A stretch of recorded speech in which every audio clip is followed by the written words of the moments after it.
Why do you think it's special? Right. We'll talk about what we're going to talk about on the podcast. Ready?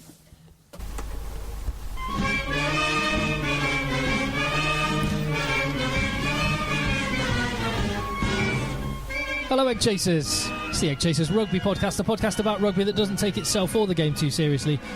Oh, I'll just do that again a little bit more, Davey. Okay. Lovely. Yes, we're recording this on the Sunday ahead of a Bank Holiday Monday because we've just got lots of listeners in America, in Australia, and well, hang on, the Australians. I mean, it's their king too. Yeah, I mean, they'll be having a day off. All our Jamaican and Antiguan listeners. Do they all have days off tomorrow? I imagine so. I mean, they'll be equally as delighted as us for the crowning of King Charles. Well, I can guarantee everyone in Australia and Jamaica and Canada and everyone else will be as into the coronation as I am. Yes, I can guarantee that. so into it. Did you watch any of it? Not a single second. No, I caught a bit. It was on in the background when Thomas had his swimming lesson, and I caught a tiny bit of the coverage after that, but not a lot. Well, stand by, boys, because have I got a story for you? So, as long as our new king, if I had to choose between a republic and a constitutional monarchy, I'd take the lesser of two evils as the constitutional monarchy. I would as well. As long as King Charles III actually lives by his oath that we are sovereign people, and exactly right. Then I'm all good. We're all good here. Of course, he won't. He'll make us eat burgers and live in pods. But exactly, doesn't exactly. Right. Anyway, hang on. This is a rugby podcast. Just listen to my story first, right? Go on. Wild story. So my mum. What are we drinking while we Provençal rosé. Before we're banned from drinking that too. Okay, fine, nice. So it's French. Banned from playing rugby. We'll be banned from eating red meats, living in houses, and drinking Provençal rugby soon. Provençal wine. That's if Bill Sweeney's in charge. This is not going to be one of those podcasts. No, it's not going to be one of those. Okay, tell your story. So we're drinking this wine because we're quite into the top 14 just now. So anyway, quite, yeah.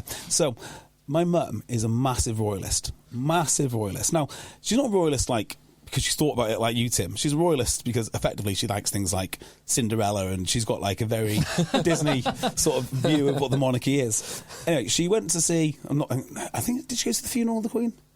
I don't know, but she's been. Or see the body. No. She definitely went to the Jubilee.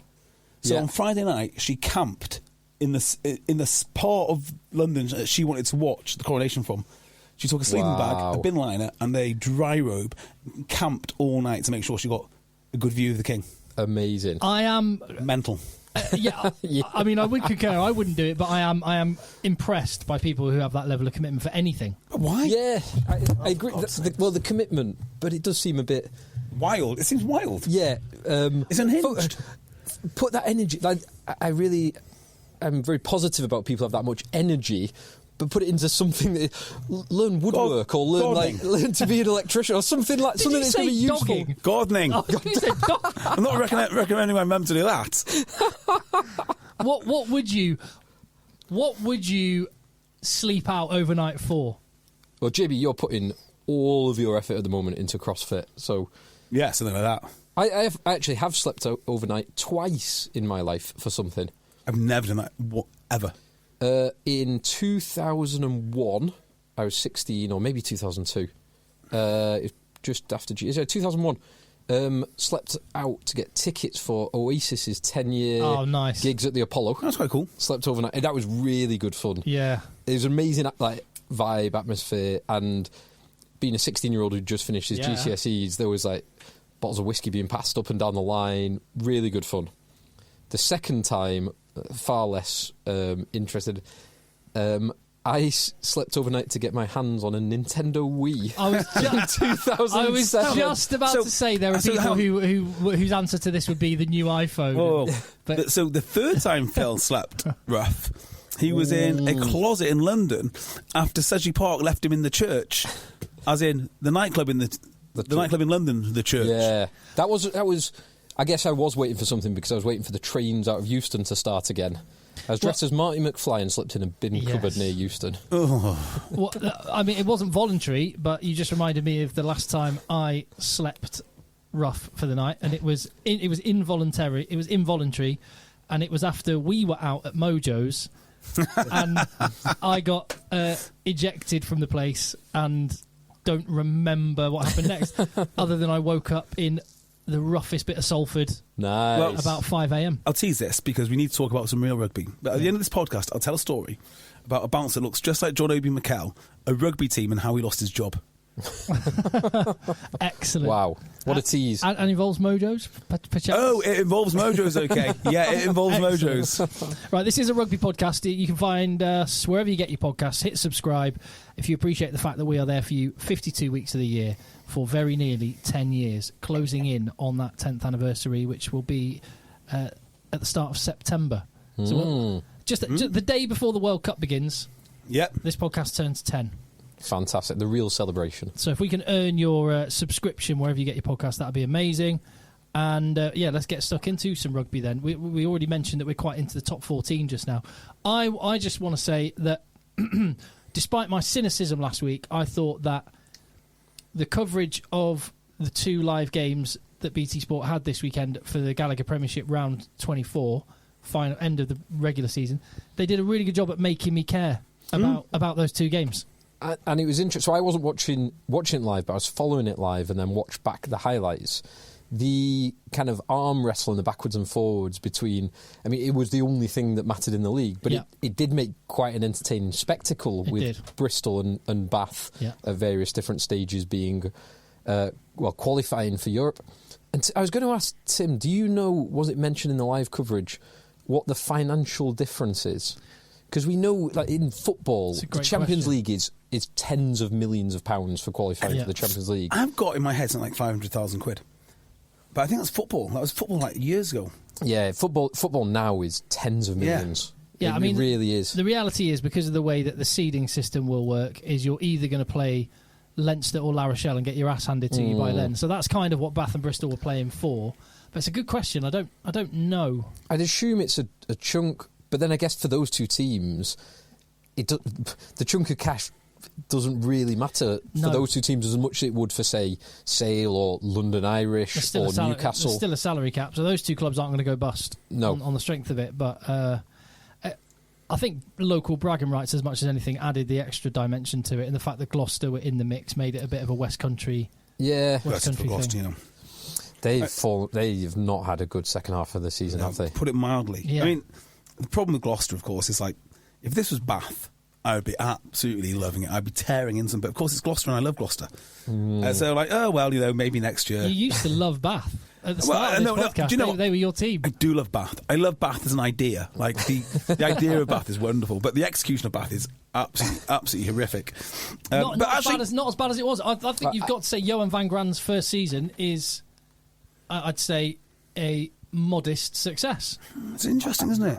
More positives than negatives. I tend to agree. I think they've still got a lot to work on, but I do tend to agree. And the way that so in this game and throughout the season, the way that they have turned things round often in the second half. I mean, it was a 3-point game at half time this week, and they went on to win it by, 30 points. And they've done not that 30-point win, but they've had significant turnarounds in the second half, which to me means one of 2 things, or 2 of 2 things. One being they are clearly a fit team, which doesn't happen by accident. You've got to actually work on that because everyone's trying to be the fittest team. There's no one who's trying to be an unfit team. So that's a positive. And the second with Bath is I actually think maybe in their pack they are actually getting to the point where they might be more than the sum of their parts. Which is because their pack is not a flashy pack. They've got some flashy names in the back line, like Lawrence and Thokana Singer and Redpath. Ben Spencer. Spencer's good one, and others. But in their pack, it's more of an Underhill, Tom Dunn, Dave Atwood, McNally type of vibe. It's a hard-working, nuggety pack.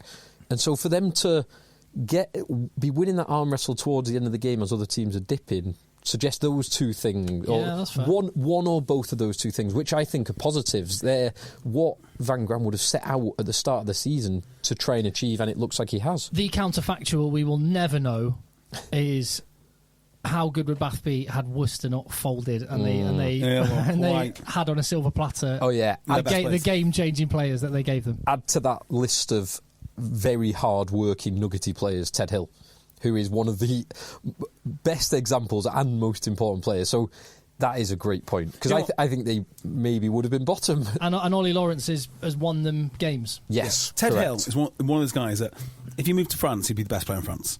Like, he'd be one of those guys like, how do we miss out on Ted Hill? And he'd win top 14 player of the year, like Zach Mercer, like Carl Ferns, like loads of other guys. Like the two Willis boys who go head to head in an hour from now. So let's just go back and talk about the modest success of Johan van Graan. Because I've got a few thoughts on this. And I don't think Johan van Graan's a bad coach or a good coach. I don't really have an opinion of him. But my question would be, how was he selected for the Bath job? And I base this on other head coaching selections. So Leicester would be the one that I look at, and maybe Sale as well. But I know the process that Leicester went through in order to get their coach, and it was in depth. So they're talking to coaches, because you can't change the squad you've got. The salary cap means you can't change it. So here are your players.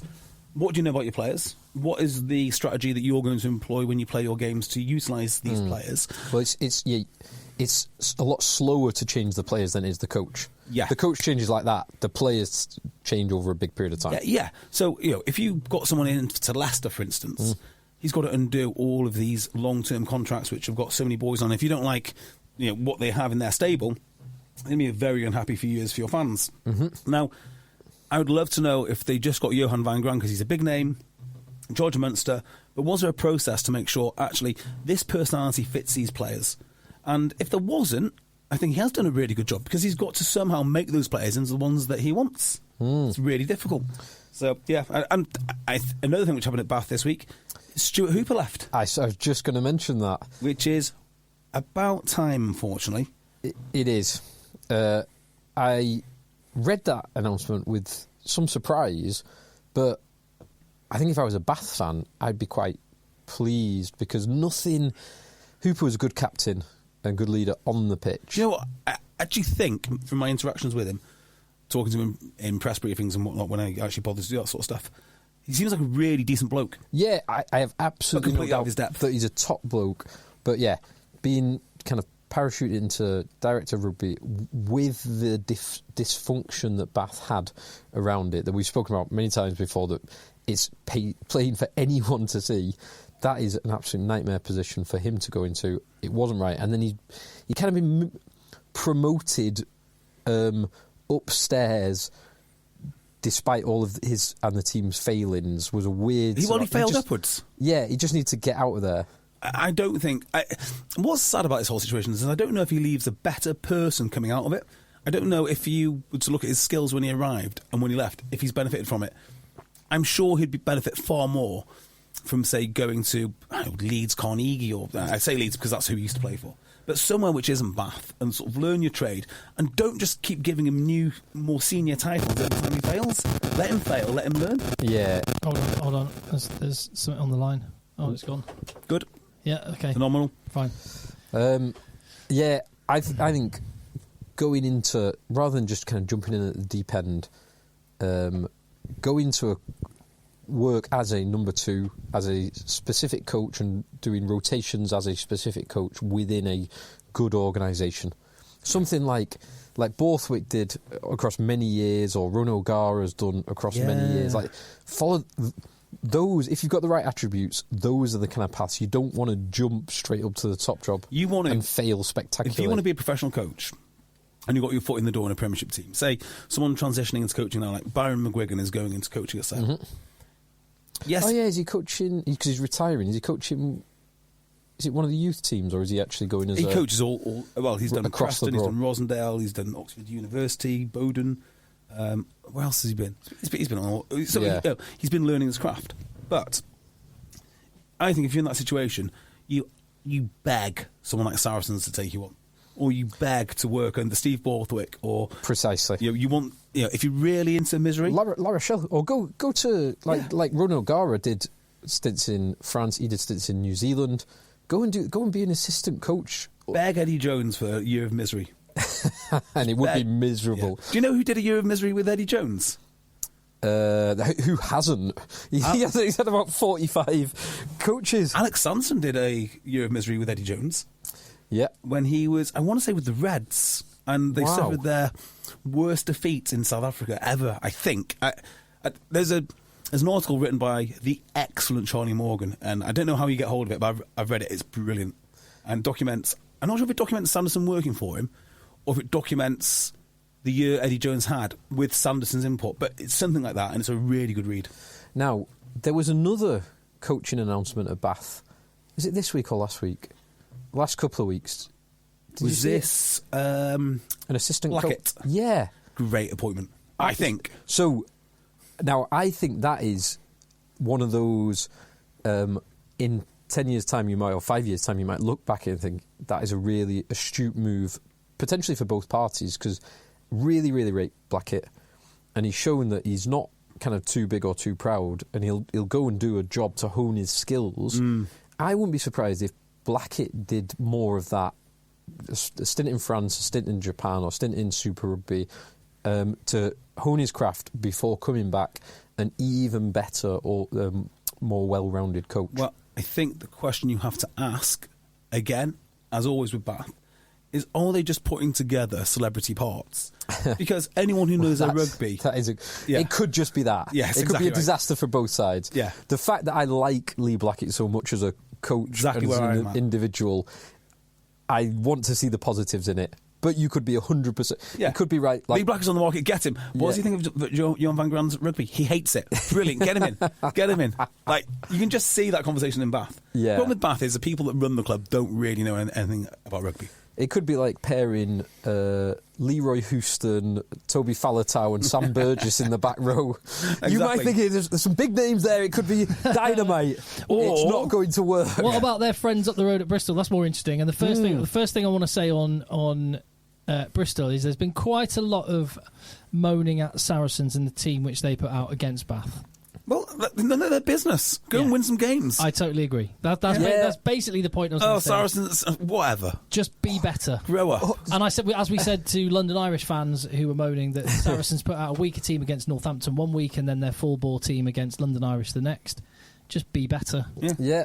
And the two extra bits I would add to that, because it does stop there, but there are two extra bits.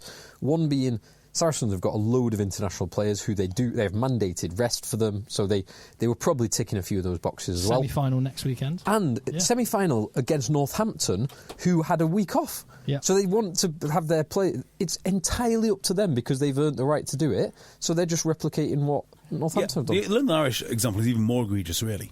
Because London Irish were arguing that this is going to cost them a place in the top four. Well, what's the point in going in the top four if you can't beat Saracens? Don't bother. Stay at fifth. Exactly. Yes. But they managed a good win, and thanks to Chuck Piatow and Semi Randrandra actually being on the field, actually playing how we know they can, handed me a second fantasy rugby draft title. Oh, congratulations, mate. Have you bought yourself a ring? So humble. I'll be buying myself another ring. And Tom Brady of fantasy rugby draft. And I'll be the eternal champion. As it was of course. Like the American Olympic Sevens team, which are still the Olympic. Oh, no, they're not. They were for almost 100 years. Almost 90-something years. Yeah, so until fantasy rugby draft returns, or an alternative game is good enough to take our interest. Yeah. I can't see anyone building a game for Premiership rugby. So with a 5-year shelf life, no way. So I play draft fantasy football. Now there is a fantasy.Premier League version, but it's rubbish. So we use Fantrax, which is an American sports provider. They do NFL, NBA, NHL, baseball, NASCAR. That's over to Tim. All of the rest of it. But currently they don't do rugby. So maybe there's a gap in the market for them because they are top 14 fantasy rugby. That'll get us. They are not bad. It's not a bad service. I mean, it has the occasional minor blip, but generally pretty good. Do you think Pat Lam is going to be gone in the summer? Well, a sensible... or shuffled upstairs. Dave Walder's coming in. Last thing you should do is shuffle him upstairs. Yeah, maybe bring in coaches around him. Like if Dave Walder gets appointed as a Stuart Lancaster, as he was a senior coach, wasn't he? Mm-hmm. Something like that. Maybe not the worst thing in the world. It depends on the personality, isn't it? And from what I've seen of Pat Lam, he needs to go. Like my interactions with him, the way he speaks, I don't think he's a genuine. I like him. I don't think he's genuine. I mean, that's what I think. I just don't think he's a genuine person in the way he behaves or acts. And that sounds very harsh, but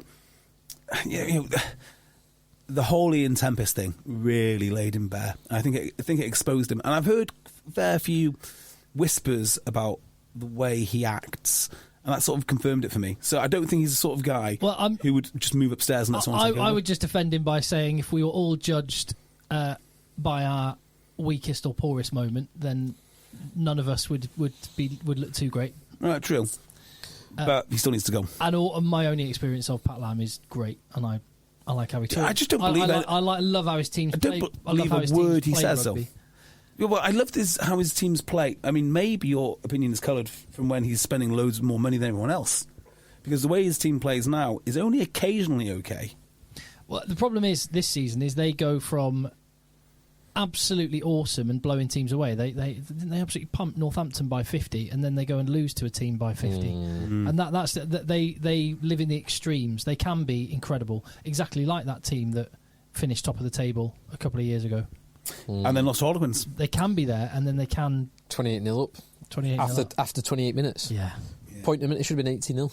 Sliding doors moment, that. Really is. Just on Sir Charles and Semi, the league is poorer with those two not in it. Massively. Right, okay, let's just stop there. Charles Pearce-Howe is a world-class player. The league is worse without him. Radranda, you're mad. You're mad. He's a good player. He's a good player for the right money, not for the amount that they're paying him. He's worth nothing like that. So the money's largely irrelevant. No comment on the money for what I'm saying right now. I actually agree that he's probably not worth the money that they pay. He is an amazing talent.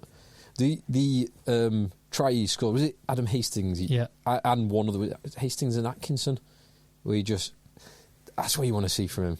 Yeah. He did it to the small Harlequins flanker, Will Evans, earlier in the season. I absolutely love his power game when he uses it, when they use it. They just don't use it. They don't use it enough. I love power games. I love power games as much as the next guy. But I think there's so many more outside centres who are more valuable. So he's been injured a lot and he hasn't delivered. But that first season he was in the Premiership, when his very presence made Piers O'Connor look like an England international centre. Well, we've not seen Piers O'Connor because teams had to double. Well, exactly. Yeah, so got to remember that first year when Bristol finished top. Piers O'Connor's Semi Radradra was world class. Piers O'Connor did. People were talking about England call up. Three men are marking Semi. I tend to agree with the point that he's not worth the money.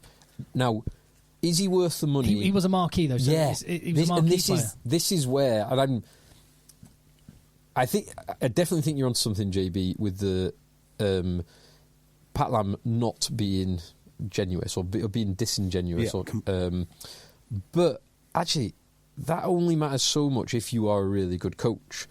Now, I think he is a good coach. Part of the problem has been he built a team for $7.5 million salary cap with two marquee players. He then has the rug pulled under him and he's got $5 million and one marquee player. He has to totally rebuild. That will take some time. And this is where I really want to see him, because if he rebuilds and goes back to top four and pushing for titles, then I would say absolutely he is a good coach. Yep. He's a top coach. I want him to be given the chance to do that. Because if he doesn't, if he fails, and in 3 years' time they're still battling it out for 8th place, despite they will still be one of the top spending, then he is no. And the other element I will near. just jump in with is Bristol finished 1 point behind Exeter Chiefs, and you wouldn't 1 point over a 20-game season. You would not question Rob Baxter's coaching quality, would you? No, initially. And I would say Exeter, the reason they're in 7th and 48 points, 1 point ahead of Bath and Bristol, is that the adjustment to the salary cap has caught them out big time, and actually, so this will be an anomaly of a season when we look back in 5 years' time. Yeah, so Phil said something then which is interesting, right? Which is like, let's see him rebuild. And I kind of agree with that. But it makes you think of a more fundamental issue that Bristol are dealing with, which is, should your coach even be rebuilding? Like, what's the demarcation between coaching and building a squad? I think they're very different things. So, as this salary cap tight, well, it's not going to get tight, it's going to go up actually, but as teams get more used to it, I think we're going to see coaches only coaching and being given the squad that they need to coach, and there's going to be a American football style general manager, and that could well be Pat Lam's job. So Pat Lam's job actually might not be anything to do with coaching or styles of play. It's selecting who is the head coach and who is the team to go with that head coach, and then organising a bunch of people to make sure that he knows everyone who's available. They've got systems and processes for recruiting the right players for the right systems, and then just plugging them into what they've built. Can Pat Lam do that? I don't know. I think he's an old school coach who's got too much power, probably. Well, isn't it interesting that role that you just described is exactly what Rob Baxter started the season as at Exeter, and as the season went on, he's come back down the steps to the touchline, and he's got his tracksuit on, and he's the man in front of the media. He's the main man, head coach again, basically. So you wonder, like, who are the best people at this? And the answer is that I don't know. Steve Diamond tried to do this at Sale, and then quickly came back out onto the training paddock as well. Steve Diamond's one. Who was the coach? Brian Redpath. Yes, wasn't it? That wasn't good enough. What was the other one? There's another one. Oh yeah. So yeah, think about who these guys might be. They might be guys you don't know of, because Harlequins have a chief exec. Is it Dalrymple, if I made that up? Someone Dalrymple? I'm not sure. Don't know. Can't. Chief exec. They've got a general manager, and then they've got a director of rugby, and then they've got their four coaches. The coaching team.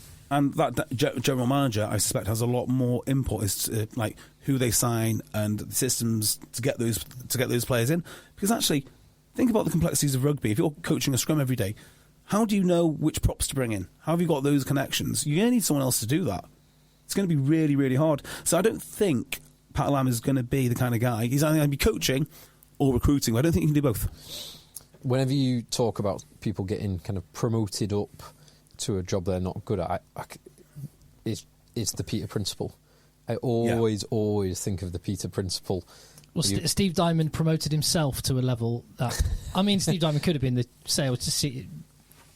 Was he CEO? He was a direct. He wasn't named. What did he promote himself to? He promoted himself to the CEO and then went back. If I remember correctly, I think it was Emperor. I can't remember exactly, but I'm sure... Well, he had a staff. Just as we mentioned Steve Diamond, Phil, I'll look into you because you're quite good at these things. Are you able to summarise what is going on with Wasps and Worcester? Probably not. I saw there was a loan this week from the Wasps' new owner to Worcester to help them secure six-ways. I've seen the Atlas Group, they've confirmed as taking over Worcester. Wasps. Atlas Group has taken over Worcester. But they're still trying to do the merger with Stourbridge, I think. Yeah. Atlas has finally taken over. Or whatever it is. Yeah, it was. Yeah. They were trying to merge with Stourbridge, drop down the leagues, retain six ways, have Wasps playing out of six ways, potentially. Wasps, meanwhile, there's a place being held for them, as we spoke about last week. Which is both disrespectful and ludicrous. Yeah, in the Championship, despite the fact they've not got a team. Make them play the kids' rules. Made them work their way the whole way up. Yeah, got to play the whole way up. So, no, I can't do it succinctly, but it's the simplest thing I can say is it's all a bit of a mess, and it makes the RFU, who have sent clubs down to the bottom of the pyramid previously, like Richmond or London Scottish or others, London Welsh, it makes it look a bit of a farce. It's proper George Orwell Animal Farm, like that. We are all equal, but some are more equal than others. Yeah, and it seems to be the only thing they're loyal to is the brand of Wasps. I do get it. Wasps is a hell of a brand. It's got a lot of history, and it will still be there. But exactly. They screwed themselves. They screwed themselves. No one else to blame. Richmond was a great rugby club, and that went down. It's come back. London Scottish, the same. Yeah, and they've gone down. Have London Scottish gone down again? No. They avoided relegation. Richmond. Did they? Got the relegation spot, yeah. Fair play, Scottish. Well done, Scottish. Yeah. So kids, Richmond playing kids rules. Kids rules for Richmond. Oh my God! Did you see the tweet from the RFU this week? Of asking for tackle champions. Can you imagine the people that are signing up? Well, hi, I'm Dawn. I've been in the women's section of old Antonians for 2 years now, and I'm here to teach you all how to tackle. No. All I want to say is those people who have advocated for this law change, and a lot of people get bloody A.D. McGeady to coach it. Some people disagree with us, JB. Yeah, Paul Williams can come coach me. I would say this is again, and I would differentiate between child rules. I coach an under-15 team. And the children's rules that we'll be playing. Yeah. I coach an under-15 team, and actually I can understand because these are under 18, they don't have informed consent. So with all the concussion awareness, it's hard. So I actually don't mind. I don't like it, but I don't mind. But adults, I have a massive issue with this, particularly as I think the data, as we've gone over before, data doesn't justify it. The blanket approach rather than trial is unnecessary and potentially dangerous. And the actual wording of the laws is so. It's not going to bother me. So weak. It's not going to bother me because I won't be playing it. Yes, I know. And many other people won't be playing it. Yeah, but the people that are advocating for it, in spite of those issues which I would raise, if they don't put their money where their mouth is and sign up to be a tackle champion, imagine. Come on, Paul Williams. Come on, Lee and Josh. Come on. I don't think Lee advocated for it. I don't think Lee advocated. No, he didn't. Maybe Josh did. Yes, maybe Josh did. Lee wouldn't do that. And Mike. Yeah. Oh, Mike Bubbins. Your pal. Come on, tackle champion right there. I want you, and I say this. I say this genuinely. I want to stand at Broughton Park on a Thursday night when, in fact, even better, at Richmond in National 1. Yeah. I want to see Mike Bubbins trot out as a tackle champion and say, Mark Bright, you've been playing for 25 years. Let me teach you how to tackle. Is Mark Bright going to do another year? I don't know. One more. One more year, Mark Bright. Yeah, I mean, if Tom Brady went to 45, Mark Bright can do that. So genuinely, I've been sort of joking around. Genuinely, if you advocated for this, be a tackle champion. Oh my God! Can you imagine? Put your money where your mouth is. Come on. But we would be coached by some of the worst people in rugby. Like the exact people you don't want to spend your time with would be there telling you how to tackle. It's like it's the end of days for me. That is absolute end of days. I'm willing for people to have a different opinion to me, but to be perfectly good, honourable people. Just to say, hello, I'm Tom. I play third team at Burnage. I'm all for the changes, and I'm here to tell you how to tackle. Fuck off, Tom. I mean, it's that simple, isn't it? You'll be playing in Wales anyway. I'm more. People are entitled to have a different opinion. They're entitled to have an opinion, but can you imagine? When are the law changes being announced in Wales and Scotland? Well, never, because they've got to pass through their respective committees and councils. And Wales is a bit of a mess at the moment. Yeah, they've got other things to worry about. They've got massive things to worry about. Whether they want to upset the community game even more is, I don't know. Let's find out. I'm waiting with bated breath. Mm. Yeah. The attitude that I've seen expressed a bit is, if it doesn't go well, we can just change it back. That was... It shows the low IQ and low quality of the rugby commentariat. That's all it is. I mean, they've obviously not engaged in it. I don't want to talk about it anymore. I can't talk about it anymore. I can't. Let's move on. I'm sorry I even took us down that. Yeah, so Wasps and Worcester, a bit of a mess. Yes, that's what London Irish, these rumours do not go away. Now, I want to bring your attention to two other things. So, the rumours around London Irish are not going away, which is a hell of a shame because I've really grown to like London Irish over the last couple of months. Simon Massey-Taylor said, and I can't quite get the quote off the top of my head, but something like, when asked about a 10-team league... Yes. Do you have the quote there? Do you know the quote I'm referring to? Yes, I think I do. I think I do have it here. You carry on and I'll try and find it. So the quote is something along the lines of, we think we'll get to 10 teams through natural wastage. Yes, that's exactly what he said. Oh, no, sorry, that's not exactly what he said. That was exactly the thrust of what he said. Yeah, now, the wording might be slightly different. Now, if that is true, right? George Skivington says, I think we're heading for a 10-team league, when he was asked. Simon Massey-Taylor said, quote, a lot has been talked around a 10-team league, and you can see the logic within that because a number of our games are clashing with the international windows. That has had an impact on viewership and attendances. Yeah, that's why. That's the only reason. But the actual smoking gun for me was the bit where he said, like, I'm sure it is involving natural wastage. And I think there's a few months ago. Now, if that's the case, if the RFU... So, sorry, I'm just going to interrupt. So, I haven't seen that natural wastage. He says... Give me just let me grab my... He says, how would 11 go into 10? That is something we're very sensitive to because we have 11 shareholding clubs. Is it in a structured way or promotion and relegation? That bit we are debating at the moment, and there is also the question of when. So, once again, this is... Decision's been made... Just like with the tackle height, oh yeah, we're consulting. We haven't made a call. We're just consulting, getting your opinion. No, decision's been made, and they'll try and find a way to justify the decision that has already been made. And they're hoping that the decision will be made for them because London Irish or Newcastle will go bust. The disingenuous truth behind the public statements at the RFU and in rugby in general are the bits that I really detest just now. I'd rather be told. It's like, do you want to be killed by a death by 1,000 cuts or just a bullet to the head? Just tell me the truth. Just tell me how it is. Yeah. We're going to 10 teams, and we're hoping one of them goes bust. But I imagine, or we will do that when one of them is unsustainable. But this is something which doesn't sit particularly well with me, which is you've got 11 shareholders, right? Yeah. Mm-hmm. So to be actively hoping that one of your 11 members goes under to implement your plan. It doesn't seem optimum to me. In fact, Phil, they're saying that you shared with us a few weeks ago, show me behaviour and I'll show you an incentive, or vice versa. Show me an incentive and I'll show you the outcome. Yeah, okay. Right. Like, this doesn't... If they're looking for a team to go bust, does that mean that... I mean, are they helping teams to get through? I mean, what is... How does that work? It can't work well. Do they help certain teams, or are there other teams on the blacklist? And just to tie into... Oh, go on, Phil. I was going to say...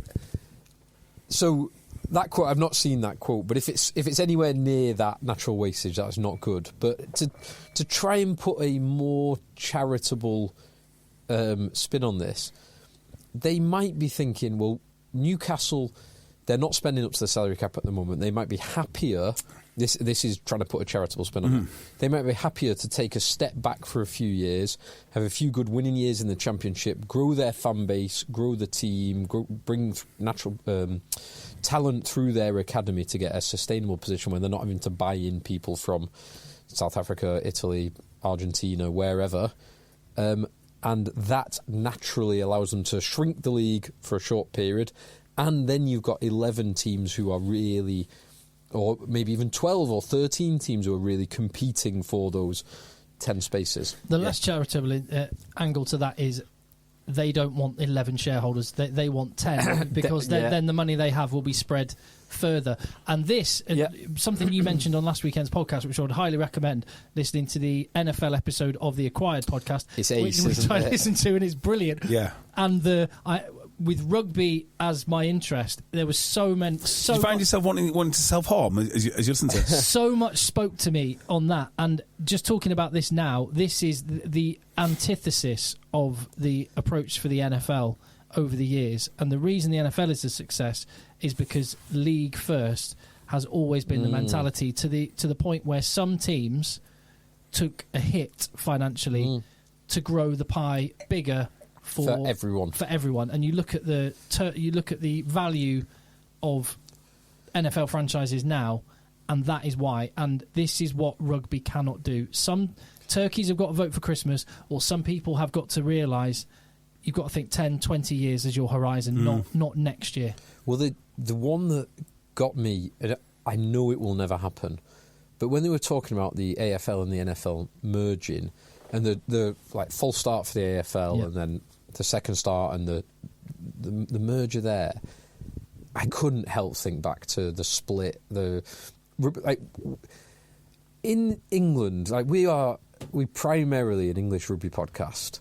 We cover English rugby more than anything else, and in England, not half, but a big proportion of the people who are interested in a physical, confrontational, aggressive game like rugby are watching the other physical, confrontational, aggressive game of rugby. Yeah. If you're talking 20-year horizon, maybe the solution is you've got to solve that problem. Just on men's rugby, That's right? a great shout. Phil. Just on men's rugby, how many players are we missing? Because let's just strip away the women, let's strip away the mixed ability teams, let's strip away touch rugby and walking rugby and I don't know, whatever nonsense that they want to. Wheelchair rugby, which is a great sport. By the way, that is a great sport.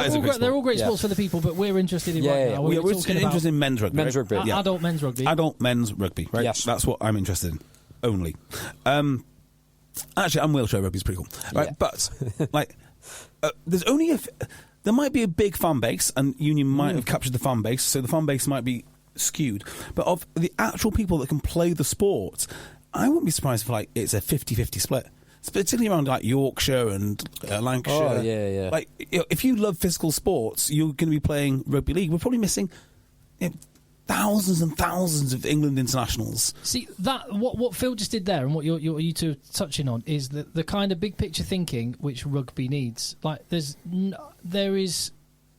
a lot of shuffling of deck chairs on the Titanic, and we'll change this law and that'll solve it. And what if we just do this, then that'll happen. But you may well be right, Phil. Actually, the 20-year time horizon, it's actually the objective is we have one code of rugby. Yeah. Well, to tell you what's really interesting about rugby league, right? And maybe I'm talking out of school. So email me if you think that I'm wrong. But if you talk to a rugby league player, right, particularly around Yorkshire, around rugby league heartlands, and you ask them why they like rugby league over rugby union, one of the top reasons they'll give is because it's more physical and because they like the higher shots and the more confrontational aspects of the game. And it is. I mean, rugby league does frighten me a bit. I'm not going to lie. Their players do frighten me just a touch because they're just hard. So if that's what's appealing to people in areas where it is played, where it's not played, the only outlet is actually rugby union, and they're taking that away. The idiots are taking that away. I think a lot of it is purely, certainly for league. This is my perspective with a few league players in the under-15s team that I coach. It's more kind of tribal. It's like the very tribal. The rugby league lads, these 15-year-old lads, their dads played for that club. Their granddad played for that club. It's not that they would never move clubs. That's who they play for. It's unthinkable. It's absolutely unthinkable. And I think there's a lot more of that in rugby league. Well, do you know the rugby union town, which should definitely be a rugby league town, but it's just geography, it didn't happen, is Gloucester. Gloucester should 100% be a rugby league town. That has got rugby league written all over it. It's a small town. It's working class, sort of industrial-ish. Is agriculture. Agriculture, yeah. Like that. It's kind of like somewhere you'd find in Cumbria. It should be a rugby league town, but it doesn't have it. So it's the most rugby league rugby union town that there is. I don't think that problem's going to get solved. I don't think it will ever get solved. But that's the kind of problem you've got to solve if you want to deal with the situation. If you want the rugby league lads back, right, you've got to make sure the game is more free-flowing but more confrontational. Yeah. They're not going to come for a softer game. Oh, no chance. Just not interested. But also more free-flowing. So weirdly, when we talk about the player safety and the tackle law, we're talking about more free-flowing. Well, rugby league manages to make a very free-flowing game, but with incredible amounts of danger. Do you think, and we've talked about before, people like Jonathan Haidt, again, to mention another non-rugby touch point on Jonathan Haidt talking about safetyism overall and within the culture, and parents don't let their kids go to the park at the end of the road anymore. The Coddling of the American Mind. Coddling of the American Mind being a book that's well worth a read. Yeah, or just there is a short version available. Of course. The Coddling. Yeah. Sorry, Tim, go on. No. So I was going to say, do you not think it's inevitable that where rugby union is now, rugby league will be in 5 years' time? No, I don't actually, because I suspect... So there's a rugby team in Staffordshire called Rudgley. Have you heard of Rudgley? No, I don't think so. Or Rugeley, maybe. Maybe it's Rugeley, maybe it's Rudgley. In northern France. Yeah, Rugeley in Staffordshire, right? And they, after the high tackle law, have set up their own rugby league team. Didsbury are going to set up their own rugby league team. You already got the Chevron kit. We already got Chevron kit. I mean, we're good to go. We've got loads of rugby league players too. Don't know why in Didsbury we've got so many rugby league players. We've got loads of them. So a few, I think, not many, but I think a few teams will start to play rugby league. Now, the danger is going to be for towns like Widnes, like Leigh, like St Helens. Do you see a pattern emerging here, boys? Wigan, Aspel. all these teams have many, many rugby league options, and they'll go and play. They'll definitely go and play. Yeah, I think so. Less of a problem if you're in Bath or Bristol or Gloucester, Shroud. You two talk about something that you two know about. I'm going to get that bottle of wine. What is the one next to you? Is that the one Phil brought? No, that is some Prosecco. Yeah, fine. JB will go and get that. Well, we'll talk about actual rugby while JB is there, because what other games did you see bits of? Or I've seen all the Premiership highlights. Chris Ashton's red card. Soft. I hope he... I think that I'm hoping and I'm expecting that this will be another card which will be rescinded. Yeah, I think it might be. Result didn't matter. It's more relevant to whether he can see out his career or whether he's already ended his career or whether he gets another crack. It did feel, because who was he tackling? Murley. Yes. And Murley was very low. He was very low and probably falling, and Ashton wasn't accelerating into it. So it felt like, yeah, fine, give me a yellow card. But red it was just too much. Yeah. Quite an interesting game. We had quite a range of games this weekend, from like the Leicester Quins and the Irish Exeter, which were arm wrestles, even 3-point games. Yeah, and low scoring 3-point games, even though there was nothing on the line. To Sale, absolute beatdown on Newcastle, and Bath Saracens, pumping Saracens. Bath Saracens with 90 points being scored. Yeah, and Sale Newcastle was very similar to Northampton Newcastle. Yeah, Newcastle scored nice try after 5 minutes. They're on the beach. Yeah, nice try after 5 minutes, and then it's done. No one wants to get injured, so they miss the CrossFit competition or Ibiza, wherever they're going to. I can't remember what his first name is. I was just thinking back to the Saracens. A lot of youngsters turned out for Saracens, including Kieran Bracken's son. Yes, scrum half. Yeah, what was his name? Kieran Bracken's eldest. That is. So he's got other C. His initials are C, so I assume that's like probably Colin. Colin Bracken. Maybe. Yeah, Clive Bracken. Sure, it's one of those two. Almost definitely. Please, Colin. The Saracens team, I mean, it really is. There's guys in there that I'd never heard of. Was it six debutants, 6 Premiership debutants in the 23? So it did show kind of what they were putting out and how they were preparing for next week is really the focus. What was that ridiculous try? Was that Manu Vunipola? Manu Vunipola scored an amazing try. That was absolutely class. And Manu Vunipola, I feel like a few years ago, he was kind of the number 210. And I feel like he's dropped off a little bit. And Alex Good has been the number 210. But that was an ace try. Great to see Elliot Daly back as well. Yeah, and his pass for the Shegun try was awesome. Yes. Coming into the line. But fair play Bath in that one. Yep, 100%. So that's really I mean, I didn't see any of Irish v Exeter, but it looked like a good game. Nothing really on it. A couple of nice tries. Nice that Irish finished a tough week. Yeah. I really hope Irish get it sorted. Yeah, so do I. For the players, for the fans, because they've actually got a nice team and they bring through talent as well. Like, for English talent and the league talent, they are important. In terms of flexing your squad, did you see Leinster's team? Nine changes to the 15 from the Champions Cup semi-final against Toulouse, and they absolutely pump the Sharks. Yeah.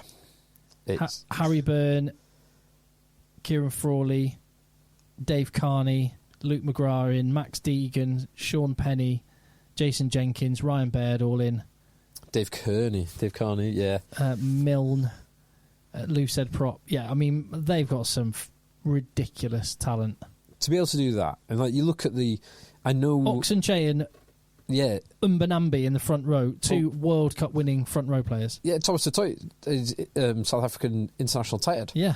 I know they're missing, so they've got Grobbelaar. I know they're missing Khaleesi and Etzebeth. Yeah, Khaleesi, who's injured his cruciate ligament, I think I remember reading. Yeah, he's touch and go. Touch and go for the World Cup. But even Lucanio, Am and Mapimpi. Yeah, and Fassi. I mean, they've got some play, and just to pump them. Yes, is very impressive. Yeah, ominously impressive. It could be. I know JB said Ireland can choose one thing. Six Nations. That means they're not going to win anything else.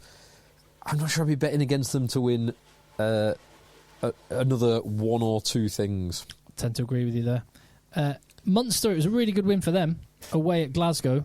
A red card again. I didn't. Have you seen that? No. It was a red card. It was a red card. Was it good? Out wide. Good. I try to think who he was tackling. Oh, are you boys boring our audience whilst I've been away? Absolutely. Perfect. Tackling the outside. So it's the 10, the Kiwi-born 10, who's playing Jordan, playing for Glasgow, covering across to make a tackle, and just got his timing and height horribly wrong. Full pace, straight shoulder to the head. That probably cost Glasgow in the end, although Munster did well to keep them tight. I would just say this is probably one of the first times of the season, or certainly for a long time, when their first choice back five of the scrum have been on the field together. Jean Klein, R.G. Snyman, Tyg Byrne. What was the Munster score, by the way? Glasgow 5, Munster 14. Oh, fair play. So well done to EggChasers listener Graham Roundtree and his men. The back five of the scrum: Jean Klein, R.G. Snyman, Tyg Byrne, Peter Amani, and Gavin Coombs. Yeah, so I want to talk to you about something here. Tasty. So I saw the interview with Jean Klein before the kick-off. I fully intended to watch this game, but I didn't actually. In fact, I was going to watch all of them, and anyway, I watched the Stormers Bulls game. I thought it was a great game. I thought it was an absolutely great game. As a broadcaster, Tim, if you interview someone and they say, "Look," as in to cut you off, and then go with the boring answer, you should be able right there to terminate the interview, and also you should have statutory powers to claim money back off the club for starting an answer with the word "look." Look happens a lot, doesn't it? Yeah, it's like they're trying to dismiss you. Look, we're just going to concentrate on what's in front of our face. Okay, stop there. Everyone stop. Yeah, it's quite often another one that people sometimes do that has is listen. Listen, like, yeah. Well, I am. I just asked you a question. yeah. As if you don't get it somehow. No, I completely get it. These are, mind you, some of the interviewers are not of your standard, Tim. So, maybe they're all right. No, I think they're all right. That's not what you say off air. we have long conversations about this all the time. Ulster are out. Oh, no. I was hoping you weren't going to mention this, Tim. Of course I was going to mention this. What happened, Phil? God. What happened? Beaten by the better team. You were on the day. Yeah, definitely on the day. I don't really know with us. So Ulster are losing quite a few boys at the end of this season. Kind of hoping for it to be a last hurrah, but it's ended up being a bit of a whimper. A bit like a slightly more successful version in the league of Exeter Chiefs this year. So there's going to be a bit of a rebuild. The bit that's frustrating, and it's probably one that I've spoken about before, it didn't massively affect this game, but Ulster's perseverance for the preference to kick for the corner rather than kick sticks, which you can do when you're playing Zebra or Dragons, but if you're playing knockout rugby against a team who are massively up for it, equally as physical as you are asking for trouble.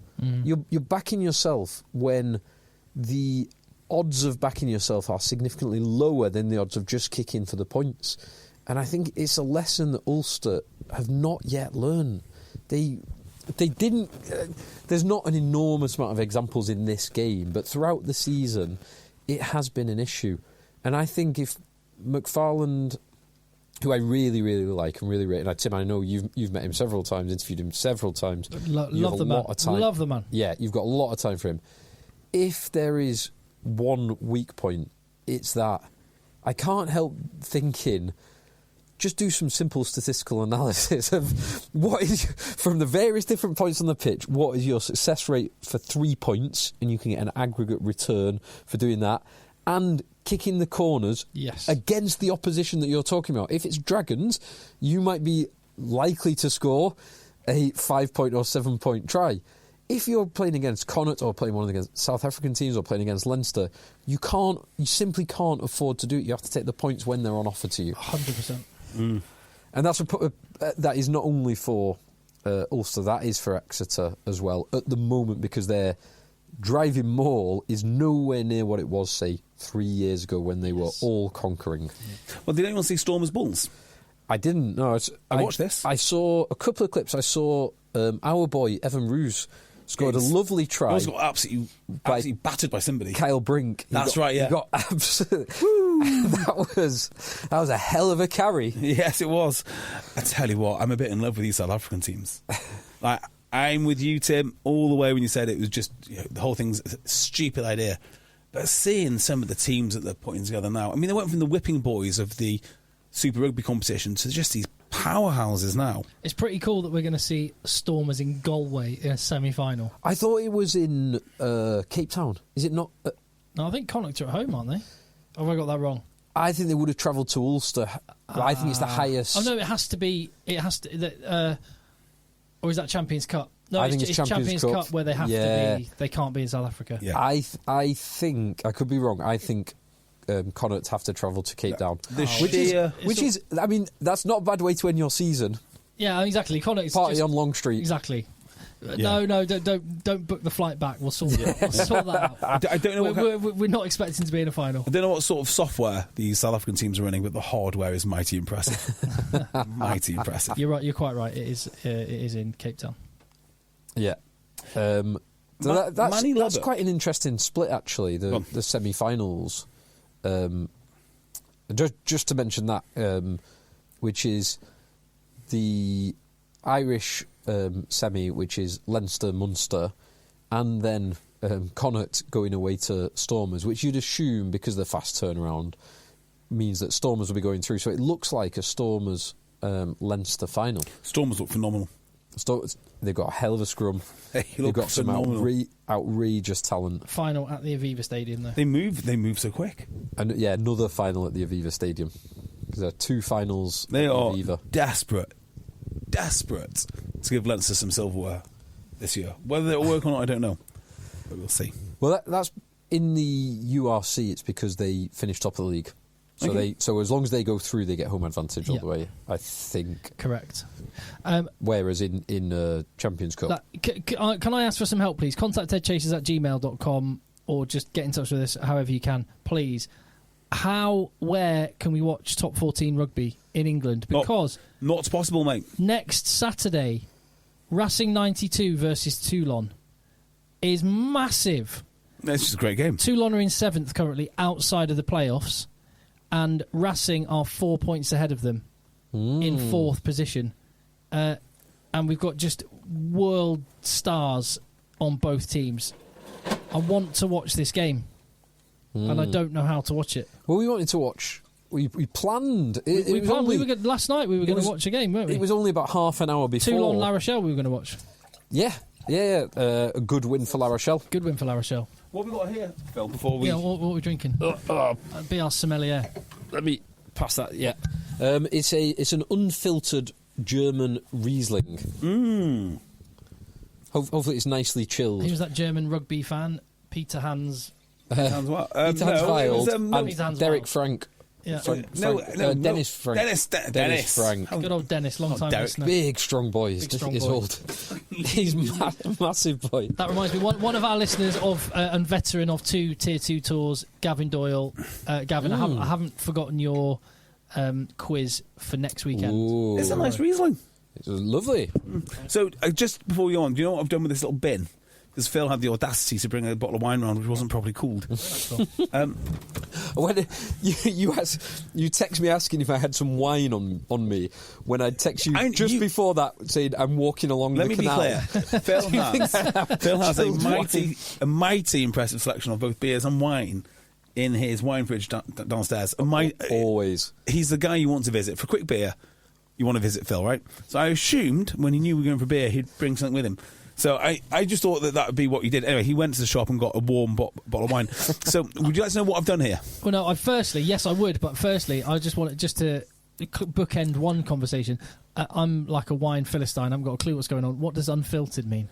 Don't really know. But Okay, fine. it drew me to... I was trying to choose between, in JB and your local wine shop, Tiny's Tipple, which is always very good, trying to choose between a Grüne Veltliner, Austrian Grüne Veltliner. I had one of those in Switzerland on your recommendation. Very good. Yeah, they're always quite a bit earthy, bit dry, bit minerally, which is kind of where I want my... I don't like anything too fruity and floral. So that and a unfiltered Riesling, and I went for the unfiltered Riesling, not for any real reason, just because I thought... Unfiltered, you say? Yeah, unfiltered. They just removed the filter? Yeah. Okay. What does that mean? Normally I have my wine filtered, but on this occasion... Was it filtered there for a reason? Oh, well, if it wasn't. So I was in wine shop Carrington's, right? I can't believe I fell for this. But I was about to buy a bottle of Whispering Angel, because I love my rosé, right? So can you imagine? Just firstly, can you imagine the 18-year-old asses listening to this? Yeah. So look at what you're going to become, boys. Yeah, exactly. So I'm about to buy this bottle of Whispering Angel, and this guy comes up to me. He's got a beard, he's got long hair. He's the antithesis of what I want to be. And he said, "Oh, buying Whispering Angel, are you?" I was like, "Yep." Well, I mean, that's very nice if you want to be on Instagram, but if you want something really cool, get this one. I just had a look at him and thought, am I going to take style tips from this guy? I went, no. I am going to go on Instagram, and I will have the Whispering Angel. Thank you very much. I'm just trying to think of a rugby player. There must be lots of rugby players with a beard and long hair. No, this wasn't like. It wasn't like. Ernie Herbst. This is exactly the man you aspire to be. Yeah. It wasn't like that. It wasn't like that. He's not 6'6" and 19 stone. No, he wasn't. I bet he was good at Warhammer, and that's not actually not the insult you think it is. Looking over there, I was going to say you've got Warhammer figures that you've painted. I'm looking at them now. Yeah. What have we got there? What do you have there? I've got lots of World War II aircraft. And I've got some Space Marines. Space Marines. Is that what they are? Space Marines. Yeah. We've got what are the special powers of Space Marines? I've got no idea because I've never played the game, but I did enjoy painting them. You like over COVID? I spent hours and hours doing two things: burpees, press ups, and painting models, and trumpet. Actually. Oh yeah. You need to play the live intro at some point. I fell out with my trumpet teacher, so I've not replaced him yet. That is not like you. Yeah. God, another member of the domestic staff I need to replace. So, we've done all the Premiership yet, shall we? Yeah, we've done all the Premiership. Sale beat someone, didn't they? Sale hammered Newcastle. We've done all that. We touched on it. URC we've covered. And brilliant. Top 14. Help us watch it. Where the hell do we watch it? So when Premiership semis are next week, yeah? Or is it a week off? Or? Correct. Next week, yes. Next week. Then there's a week off for the Champions Cup final, and then it's Premiership final. Oh, we should actually mention. Hang on. When does URC do its semis during the Premiership final? Next week. Of course it did. Yeah. Okay. So we should mention just before we finish the rugby.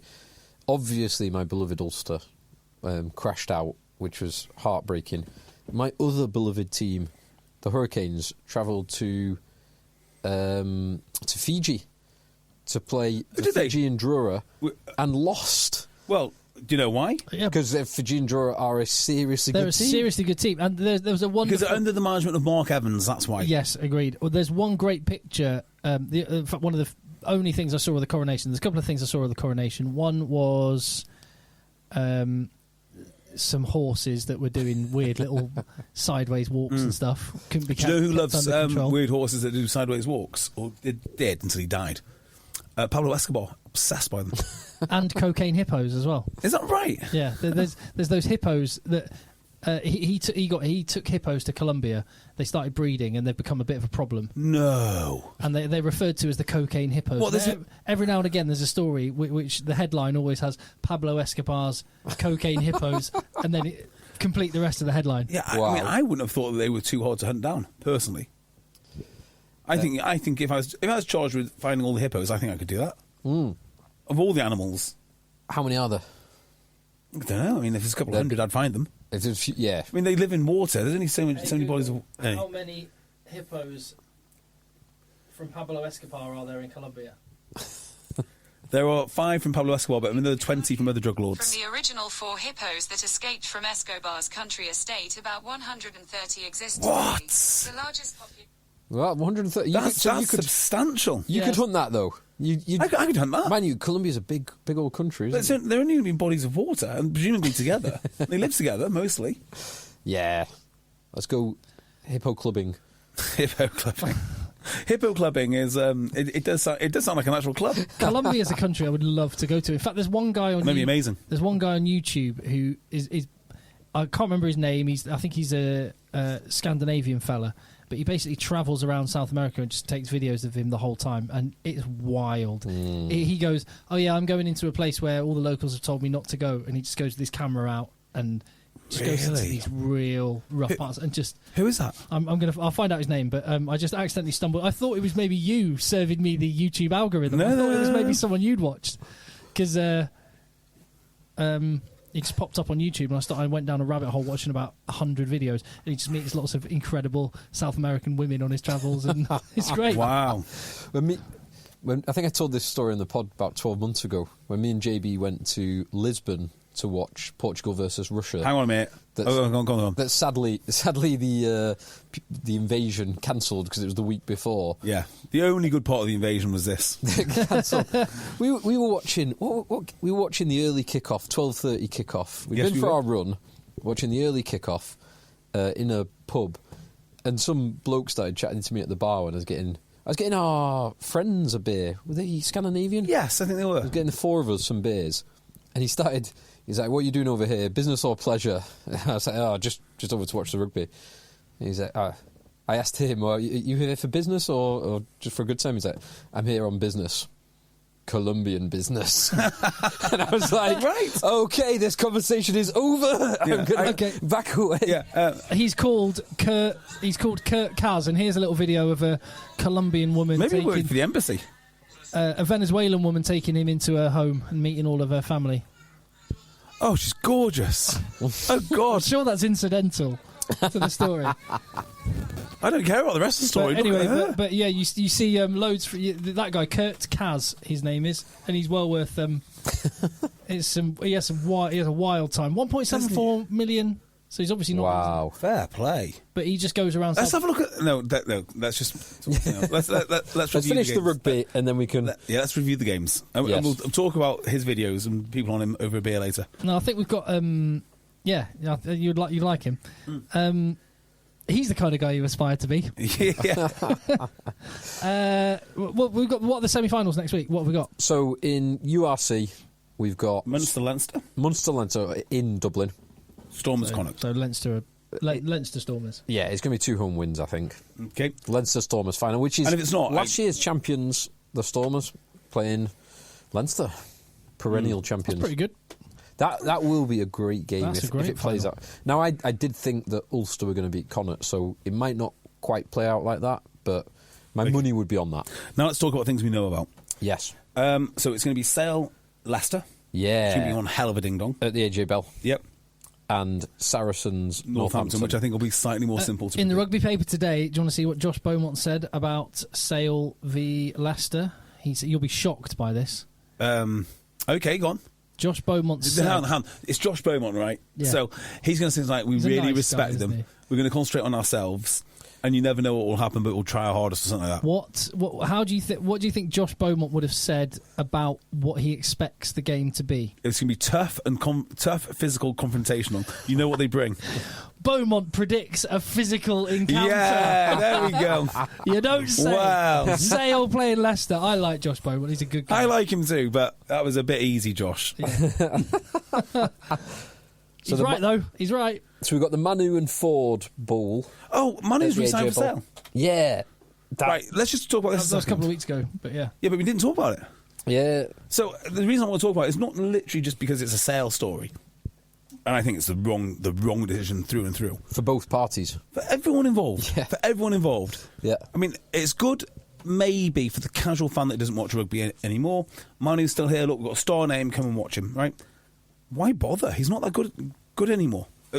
Well, that's just it. He's just not that good anymore. So I don't know what they're paying him. It must be drastically below what you would have thought he could get. And Manu must... And I think this is... You got to remember, we always talk about... We always talk about, go and get the cash in Japan or France and stuff, but there are other factors to consider. You're right. And Courtney Laws is a great example of this. We know what a great family man he is. He's got 4 kids. They're of an age where just rocking the boat and taking them out of school, you wouldn't want to do it. Manu, we've seen his house because we've got a friend who lives just around the corner. We've seen his house. It's a lovely house. Yeah, and he's made enough. He's made lots of money. I might be quite happy to. Yeah, and I think live in the Cheshire suburbs myself. I guess the other way to spin this is, look, if you're Sale and you're doing such a good job of keeping your players happy, you can keep people who would otherwise expect a lot more money.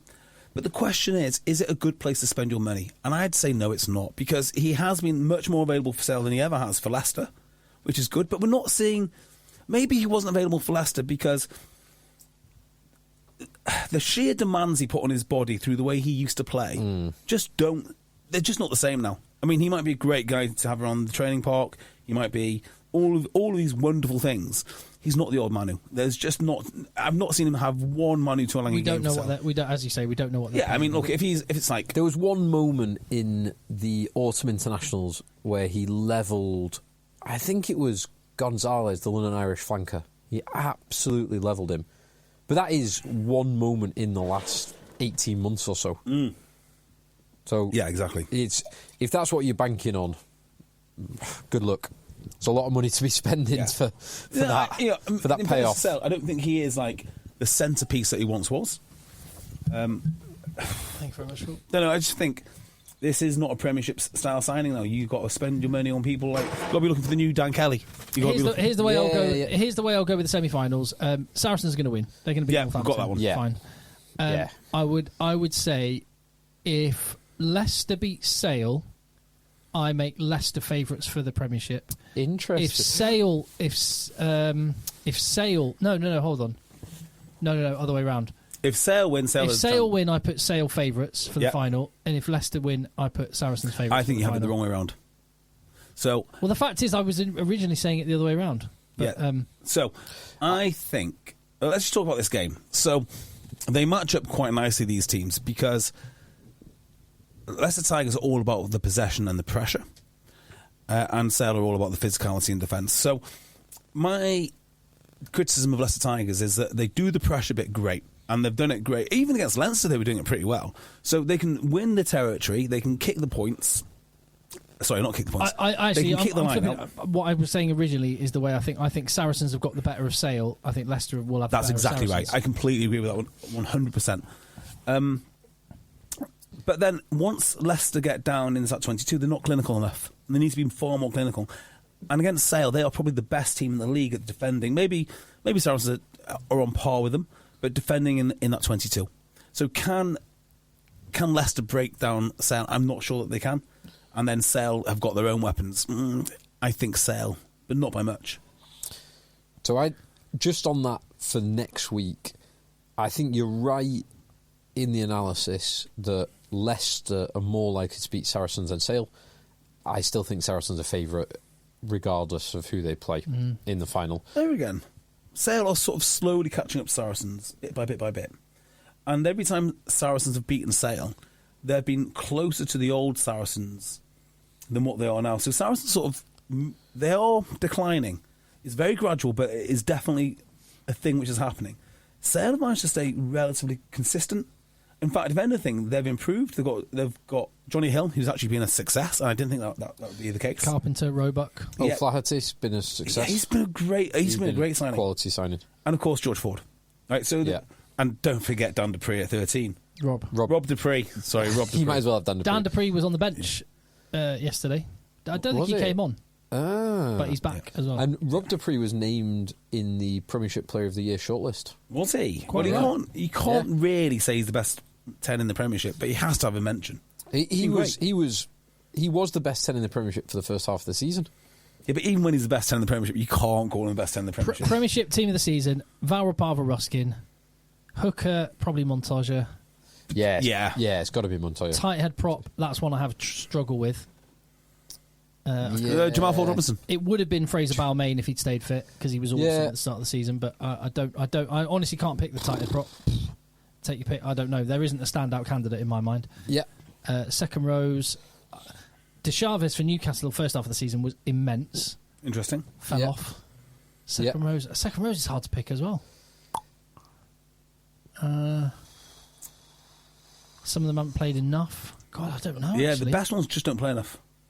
They just don't play enough. Yeah, and it's hard to pick almost any England international because they've hardly played. Yeah. It's really hard second row. So 3, 4, 5, struggling. Maybe Johnny Hill's a good shout. Maybe. Because he's Johnny not Hill. played for England. Back row, you've got a number of choices. Ben Earl. Tom Pearson. Ben Earl's got to be in it. Tom Pearson's got to be in it. And Ben Curry's been awesome. Ted Hill? Ted Hill's a great shout. Ted Hill's a shout. Yeah. There's other contenders as well. Scrum half Alex Mitchell by a mile. Liebenberg, I think, is in the back row Liebenberg's been because great. he's so important for them. He has been very And he good. plays Mitchell almost is a good every... shout, actually. I think who is better than Alex Mitchell at the moment? No one. Alex No one. Mitchell's been the best Premiership scrum half by a mile. A notable mention to Danny Kerr, who keeps churning it out, but Mitchell. Fly half, it's Paddy Jackson or Rob Dupree. Paddy Jackson. Rob Dupree's had a great season, but he's not Paddy Jackson. Finn Smith, I think, has been great as well. He has been good. Despite the turbulence in the first half of his season. He found his feet very nicely at Northampton. There's a good article in the Mail interview with Finn Smith, who drives the worst car in the Northampton Good lad. squad. Which, he's still Getting him like 3 miles across town. Yeah, and he's still driving the Ford Fiesta that he got for his 17th birthday. I like that. Good lad. Which is, fair play, particularly when he knows how easily it can be lost. So I think it's... That's a really astute point. Yeah, I thought it was you'd see other people would be straight into the Range Rover. Oh, contract at Northampton.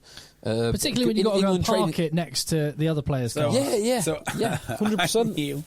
I knew that takes quite a lot of confidence and self-awareness to... Really liked it, yeah. I'm not going to name any names because I'm not going to name even positions, right? Because you'll probably get the guy immediately with a little bit of thinking. But I knew a rugby player once. I still know him now, actually.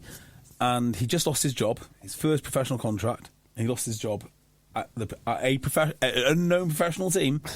On the day that he lost his contract, I was like, do you fancy going for a beer? And we'll watch the semi-finals.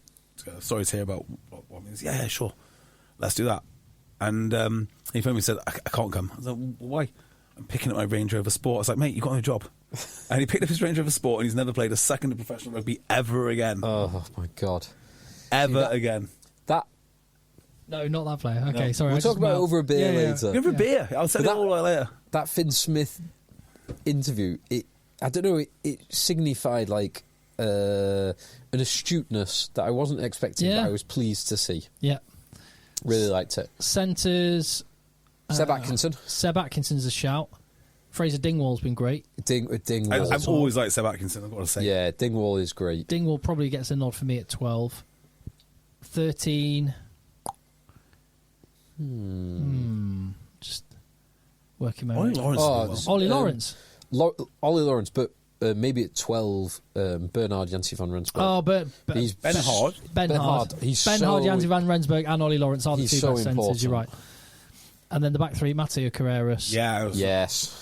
Oh, Santiago. Probably player of the season. Santiago Carreras. Yeah. Caden Murley's up there. Caden Murley, he's got 15 tries. The other winger. Santiago Carreras for me. Fullback. Oh, Santi Carreras. Fullback Santi. Yeah. He's not a bad shout. Joe Carpenter would be a shout there. Yeah, Joe Carpenter's good. Carpenter's not a bad shout. He's not Santi Carreras. No. Any other back threes? Arundel's not played anywhere near enough. Who did you pick at 9? Mitchell. Yeah, because Gus Ward's about to win the Premiership, so...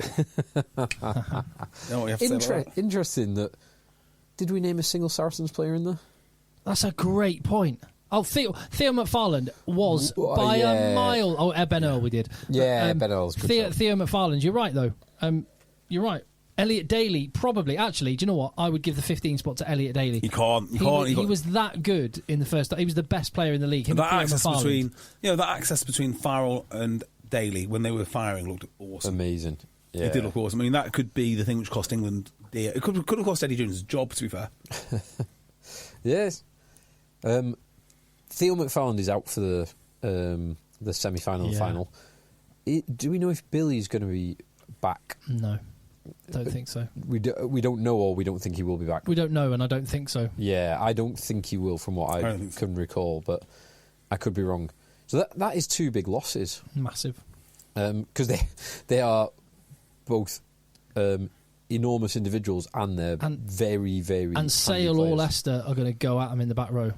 Yeah, and they do lose some size because you'll probably be Earl, Christie, and Christie's out as well. Is Christie out as well? Yeah, Did he break something? they've got Christie, McFarland, and Vunipola, an international back row. Yeah.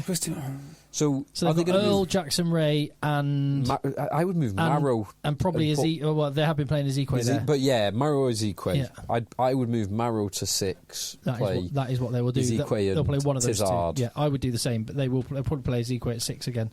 Ezekiel, Earl, Ray. Yeah, which is a drop off. It's quite a drop off. It's still handy, but interesting. It makes the final interesting. It's not going to make the Northampton game. Well, if Northampton win, just say if Northampton win it, does that change your opinion of who wins the final? Is it then? Northampton could win it. I like Northampton. I like Northampton, but they're not going to win it. I don't think It's they a match tough up. ask. I don't think they match up well with Saracens. Speaking of Northampton, Is Big Courts available? Yep. yeah. Oh, they're going to win it. Courts, Lewis Ludlam, and Augustus in the back row. Pretty tidy. Speaking of Northampton, did you see the message we got sent by Simon Cowgill, who forwarded us Jamal Ford Robinson's tweet, which is this? Have you seen it, either of you? No. Tell me, I'll pass it to JB. Tell me what that picture is. Or those two pictures are. It is Lewis. No, it's not. Is it Lewis Ludlam? It is Lewis Ludlam. Ludlow. It's Lewis Ludlow. And what's he dressed as? Lewis Ludlam. Yes. Yes. So it's Gloucester's end of season party. And or Lewis something. Ludlam's response to that was to say, looking good, sleeves are a bit loose. Good luck. Banter. They are a bit loose, I will say that. Well, only one of those two players is an England captain. Correct. True. For now. Let's finish with a game which Sean has sent in. Let's be quick. Just a quick game. Let's be quick, because I want to be on the beers in 5 minutes. All right, Sean, thank you very much. Sean Caskey, contact eggchasers@gmail.com. He says, boys, pod, blah, as ever. I'm not as full of rugby knowledge as you three. We know. I'm an Ireland fan, dreading the Rugby World Cup and not going past the quarterfinals again. That will be sickening. I'm an Ulster fan, dreading the next Leinster game. Oh. I'm a Marlow fan and help run the under-16s. Marlow. Oh, Yeah. hello. Here we go. So anyway, he says he appreciates Phil supporting his beloved Ulster and me Tim, obviously. for the support for Marlow. Die hard. He's gone over. Look about this for time and effort from Sean. He has gone over the first 9 seasons. He went through season 9's first 10 episodes to see how many minutes and seconds into each podcast it was before someone says one particular word. What do you think that word is? Marlow. Interesting. I'm finishing this wine. Sorry, boys. Enjoy it. Just going to play. I'll give you the options. You two, between you, if you get it wrong, you have to have a sip. You have to have a sip of your wine. Okay. And it's higher or lower fashion. I should have got the audio. Interesting. That would have been better. Shall I save the game and get the audio of you saying interesting? If you want to go through the audio, go through the audio. No, okay. So long. No. Let. He's given the time code though. Oh, has he? Fair play. He's given the time code for it. Oh, do you know what? We'll just play it. Let's play it. On episode 1 of season 9, it was 11 minutes and 42 seconds before. Does he say who says it? Well, he actually gives some stats This is ridiculous. on who says it the most. Phil says it 6 times out of the 10. JB says 3 times, and I'm very conservative in my use of the word interesting. I only You've got to understand, when Phil says interesting, it usually means the opposite. It's like I'm saying, I'm so humbled that I've just won the World Series and been voted the greatest player of all time. So, first, episode 1, 11 minutes 42. Episode 2 was, do you think it came higher or lower than 11 minutes and 42 into the podcast? It's got to come lower. It's got to come lower. It's so interesting. I also think lower. You're both wrong. Take a sip. Oh. It came at 12 minutes 45. Episode 3, higher or lower? Then 12 lower. minutes It must be 45. lower. Oh, no, I see there's a trend here. It's going to be higher. Phil, you can drink. It was 5 minutes 37. Episode 4, fast. higher or lower than Higher. 5:37? Has to be higher. Yes, correct. 14 minutes and 35 seconds. Episode 5, higher or lower than 14:35? Lower. Higher. Phil, you can drink. Yes! It was lower. 5 minutes 19. Episode 6, higher or lower than 5:19? Higher. Lower. It's higher. Phil, drink Yes! again. 9:09. Episode 7, higher or lower? Lower. Higher. JB, drink. No! Yes! 37 minutes and 6 seconds. 37 minutes. I know. 37? What were we doing? How that whole boring podcast? were we? Did he say who was that? It doesn't say on that episode. Was it an no. episode that I was missing for a week? Quite, it'd be worth checking. Okay, episode 8, higher or lower than 37:06? Lower. Got to be lower. Correct. 27:53. 27? Wow. Episode 9, higher or lower than 23:57? Lower. Lower. Both wrong. That was it. It's, What? Episode 9, 32 minutes and 9 seconds. God, we're really slow. How are we getting sluggish as the season goes on? Yeah. And episode 10, higher or lower than 32:09? Has to be lower. That was it. Oh. 48 Right, minutes and 11. At least- 48 minutes. At least I won. Sean, I love that level of commitment and effort, and thank you very much. Unbelievable.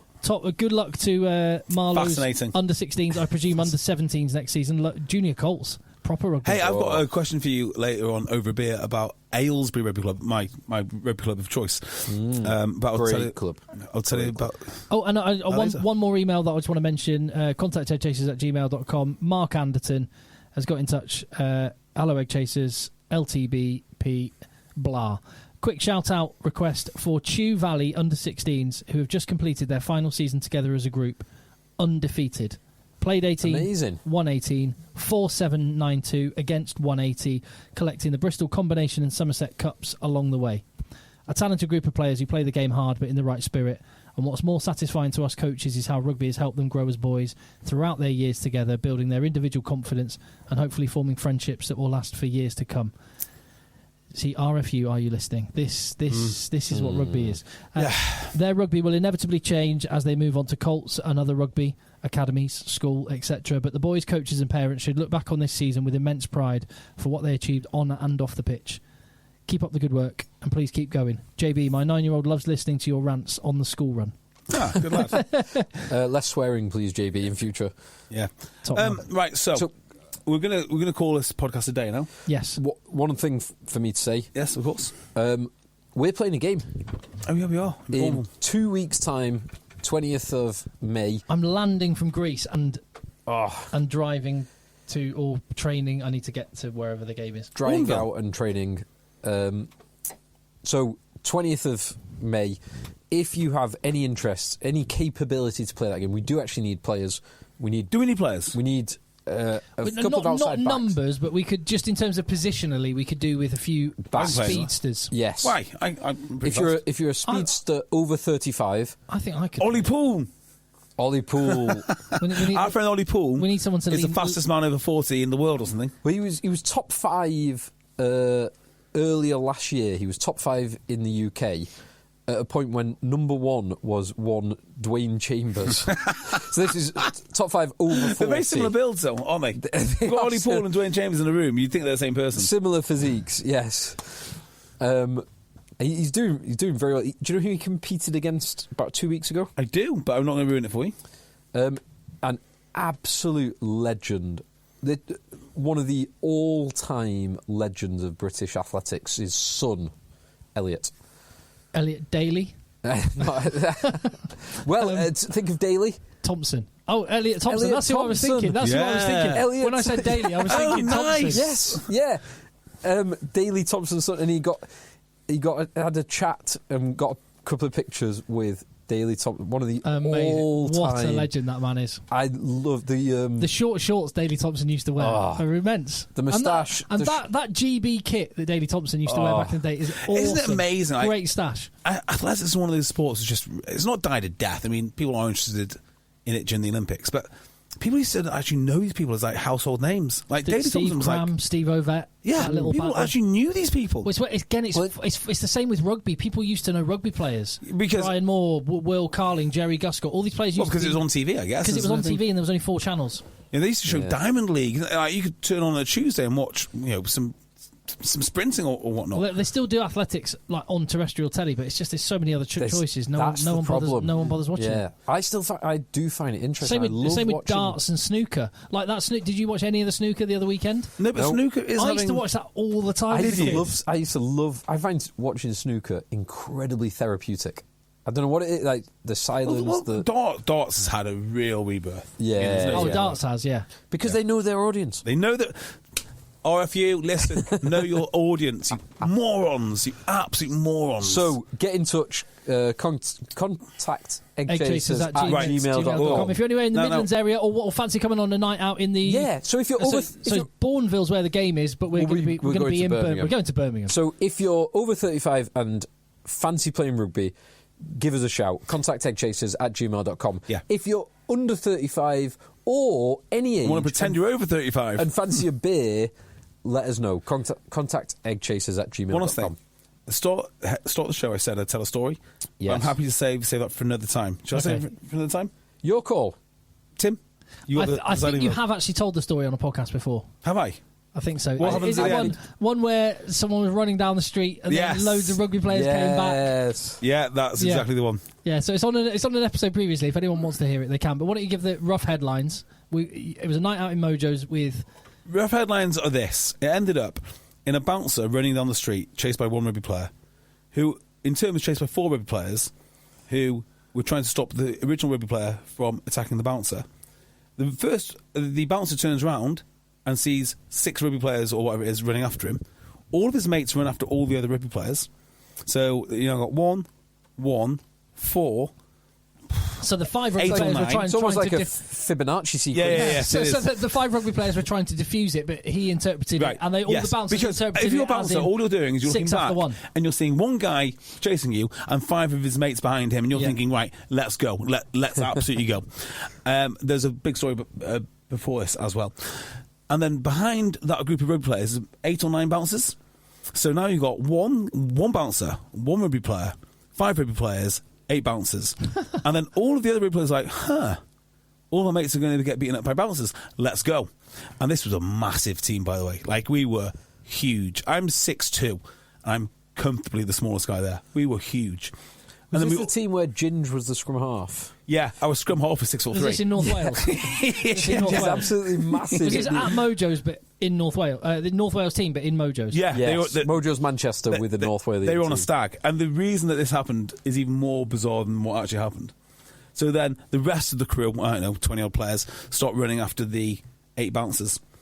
The first bouncer, rightly so, gets in his car and drives off, leaving one rugby player on his own, surrounded by his mates, surrounded by the next 9 bouncers, surrounded by the rest of the team. And we're all looking at each other like a Mexican standoff. I'm like, are we here to fight? Well, there's no fighting going on. What are you guys doing? Well, we don't know. We're not fighting anyone either. So after a tense negotiation, we all agreed among ourselves we were all going to go back into Mojo's and no one was going to say a word about the scenario. So we all walked up in like a big group of 35 and then we went and it was a great night. And the guy who escaped in his car got fired for leaving his mates alone. Wow. Which is absolutely right, by the way. I mean, if he looked like John Obi Mikel. The spitting image. The spitting image. He might have been better at football than John Obi Mikel, to be fair. So. Yeah, John Obi Mikel was one of those football manager players, like awesome on Football Manager, like Eddie Adu. Freddie Adu. Right, I think we're done. If we're talking about Freddie Adu, we are done. We are done. Right, yeah, that's it. Let the boys play. Let the boys play.